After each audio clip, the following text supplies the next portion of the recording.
Ben Affleck rose from Boston to Hollywood, but fame masked battles with doubt and the heavy weight of early success.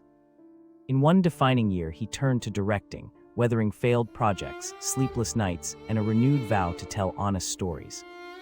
Off-screen, he rebuilt trust through candor, while on-screen he shifted from blockbuster action to intimate dramas. A late-night chat sparked a charity that grew into a durable mental health initiative aiding families. Through measured comebacks and principled choices, Affleck reframes fame as responsibility and craft today.